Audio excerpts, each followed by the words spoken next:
Epuka uchafu, afya nyumbani, turning policy into daily protection. This is why we are strengthening this into a practical.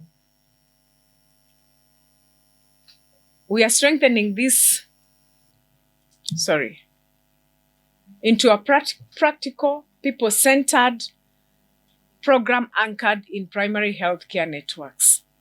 When we talk about personal hygiene, when we talk about environmental hygiene, then we add into water and sanitation. This is delivered through our community health promoters. We have 107,831 community health promoters across the country, and they remain the face of prevention at the household level. Therefore, when Epuka Uchafu Afya Nyumbani makes hygiene, safe water sanitation, and responsible waste management daily habits, not occasional campaigns that we do, but it is a daily habit that everybody becomes part and parcel of. This is how we translate a national policy into healthier homes, into healthier neighborhoods, and also into healthier counties. Make healthy choices possible. Invest in what works, the communities, the need for practical solutions that make healthy behavior achievable. I am happy that we have been able to visit 12 counties. And what we are saying is we are activating. We are reigniting. We are telling them, hey guys, there is work to be done. And this is how it should be done. Then this is going to culminate into our national launch. And the national launch for Epuka Uchafu Afya Nyumbani, that becomes an Usafi Day that everybody can observe, from His Excellency to the lowest person at the bottom of the pyramid. Communication that moves people and keeps moving them. Sustained behavior change requires consistency. When we keep telling people, wash your hands, it is the consistency of that statement that makes them change their behavior.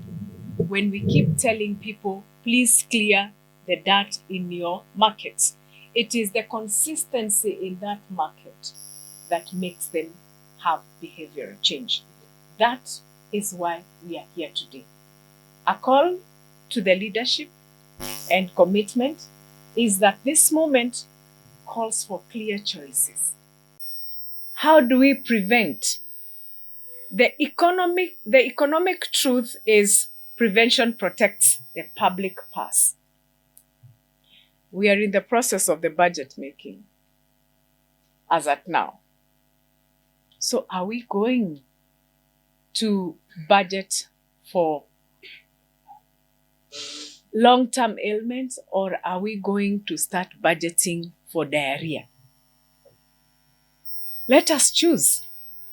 Are we going to budget for infrastructure, or we are going to budget for preventable diseases? The cost of inaction is enormous. It's even worse. The poor sanitation, the unsafe water, it is Kenya spending tens of billions of shillings every year through treatment, through environmental damage, and through premature deaths. So these losses weaken the sustainability of universal health coverage by forcing us to spend limited resources on illnesses that should never occur. Prevention is a national priority. Kenya is still losing lives. Every day, productivity, and scarce public resources to illnesses that are entirely preventable. We are losing lives, we are losing productivity, we are losing out of the scarce resources that we have. We are still pressing it on issues that are preventable. Poor hygiene, unsafe water, weak sanitation systems, and unmanageable waste continue to drive disease in many of our counties. These are not just distant problems, but they are daily realities in homes, markets, schools, health facilities, and public spaces. And we have all seen. You drove from a place this morning. Tell me how much dirt you have seen on that road. Tell me how many things that you have seen wrong in your journey. And this erodes the dignity of our people. It overwhelms the health facilities. When people keep going to facilities because they have cholera, because they have bilharzia, because they have malaria, when simply somebody would have slept under a net and you prevent yourself. When simply you could have cleaned your compound and there's no cholera. But now we are overwhelming our health facilities with diseases that are preventable. These are not just distant problems, but they are daily realities in homes, markets, schools, health facilities, and public spaces. And we have all seen. You drove from a place this morning. Tell me how much dirt you have seen on that road. Tell me how many things that you have seen wrong in your journey. And this erodes the dignity of our people. It overwhelms the health facilities. When people keep going to facilities because they have cholera, because they have bilharzia, because they have malaria, when simply somebody would have slept under a net and you prevent yourself. When simply you could have cleaned your compound and there's no cholera.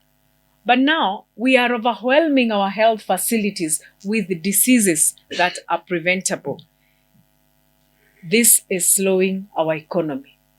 When they are unwell, the children don't go to school. When they are unwell, the mama mboga will not attend to her kiosk. When they are unwell, that guy at the mujengo will not show up to work. And when we are unwell, we are a sick nation. Universal health coverage begins before the hospital. And as we advance UHC, we must speak with clarity and courage, because UHC cannot be achieved through curative services alone. When waste is poorly managed, drainage is blocked, water sources are contaminated, and sanitation systems fail, we create the perfect conditions for diarrhea diseases, cholera, typhoid, malaria, respiratory infections, and childhood malnutrition. Every preventable disease or illness becomes an outpatient visit, a hospital admission, a lost school day, a lost work day, and an avoidable cost for families and for government. If we want a healthier Kenya, then we must build a system that stops disease before it starts. Ladies and gentlemen, that is why we are here today. How do we stop diseases before they start?